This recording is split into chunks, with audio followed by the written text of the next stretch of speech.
The orange man is back, people. How did that happen? I'll be honest with you. I'm happy. I'm ecstatic at the fact that we've got a strong leader back in the White House. And it's something that I think the whole world has been yearning for. Now, we could spend this episode standing on the fence about what we believe and where our views are. And at some point, I'm going to break and blow everybody's mind with regards to society, government, and how everything actually works. I'm prepared to have my mind blown. You should be, because it's a good one. But the fact of the matter is, Donald Trump on the 20th of January is going to be sworn back into the White House, and the world has never been more desperate for it to happen. The last administration that we've had, with Joe Biden mumbling and stumbling his way through the presidency, no one had any confidence in that man being able to lead the free world and be able to actually bring any prosperity for all of us through, let's be honest, it was a tough time through COVID-19, where the whole pandemic created a big problem for every nation and every country in the world. It completely crippled us. So I do have to give my sympathy to Sleepy Joe with everything that he was doing, because it wasn't an easy task. And there are some things that he did that was great in terms of him and his administration. But my God, I'm happy for Donald to be back. You got to have confidence in the person that is leading the free world. And all that's happened during Joe Biden's presidencies, you've had wars in Israel, wars in Ukraine, wars like all around the world. And it's just because people have looked at it and gone, here's our time now.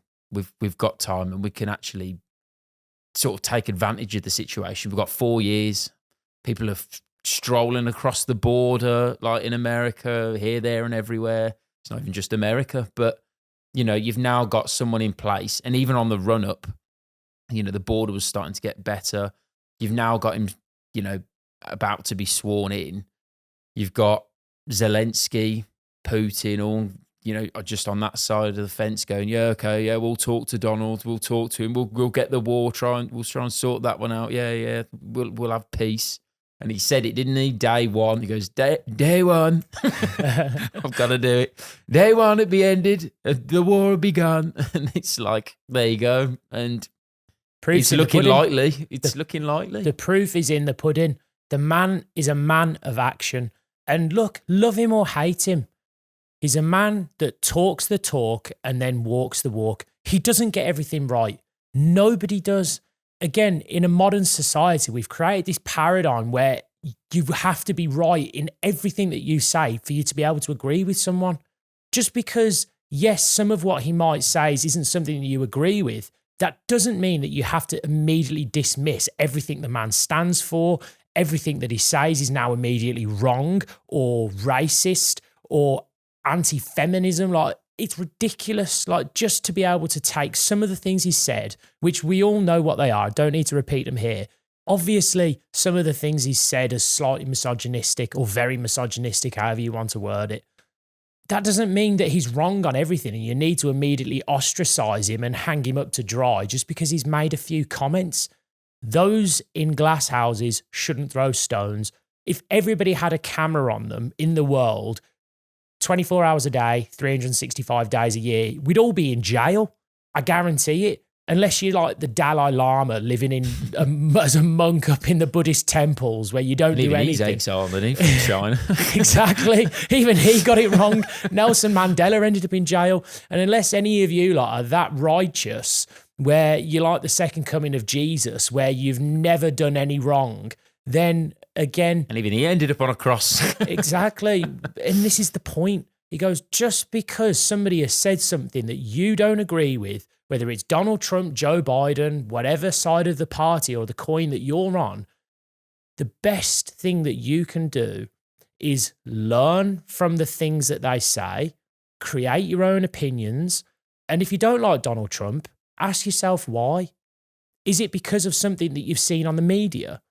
Is it because of something somebody's told you? Have you fact checked that?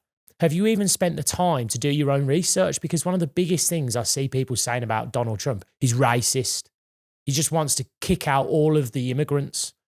And it's like, well, okay, what's he actually done or said that's immediately racist? Now, again, I don't know whether there's something that he's probably said in his past that might be seen as racist, but, you know, the guy loves his country.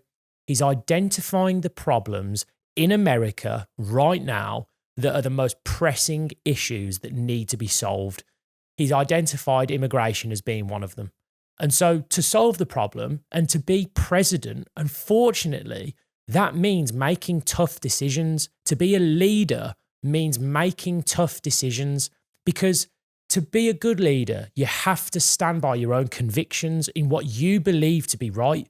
Because if you haven't got the conviction in your own ability, where you're at the point you're questioning everything that you do, you're asking for everybody else's opinion, don't get me wrong, to be a good leader, you have to seek counsel from those around you.